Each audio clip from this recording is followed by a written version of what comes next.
আজকে আমি রান্না করে ফেললাম দেশি মোরগ। আসসালামু আলাইকুম।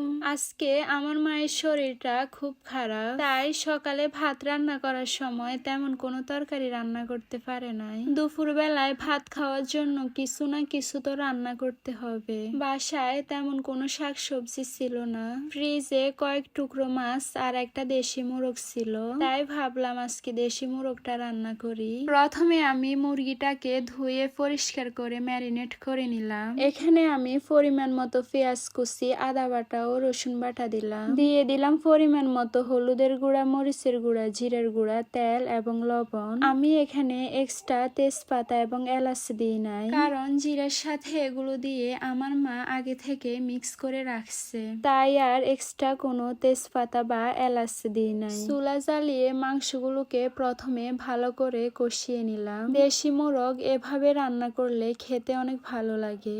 আমাদের ঘরে বেশিরভাগ সময় দেশি হাঁস মুরগি খাওয়া হয়। দেশি হাঁস মুরগির স্বাদটাই অন্যরকম। মাংসগুলো ভালো করে কষানো হলে এইবার আমি এখানে দিয়ে দিব লাউ।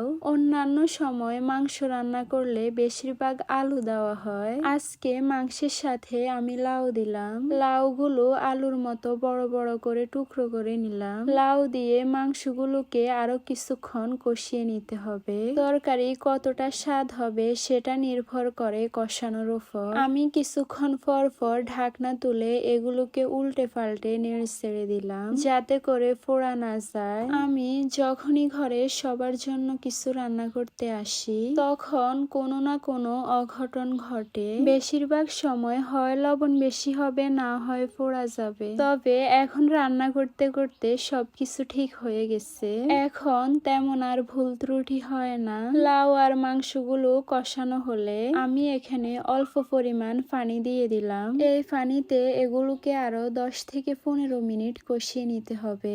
মাংস রান্না করতে করতে আমি কয়েকটা টুকরো উঠিয়ে খেয়ে নিলাম। আমি কোনো কিছুতে ঠকতে চাই না, পরে যদি আবার ভাগে কম পাই, তাই আগে থেকে কয়েকটা টুকরো উঠিয়ে খেয়ে নিলাম। এমনিতেই দেশি হাঁস মুরগির মাংস দেখলে নিজেকে আর কন্ট্রোল করা যায় না। মাংসগুলোকে ঢেকে 10 থেকে 15 মিনিট কষিয়ে নেওয়ার পর আমি এখানে বেশি করে পানি দিয়ে দিব।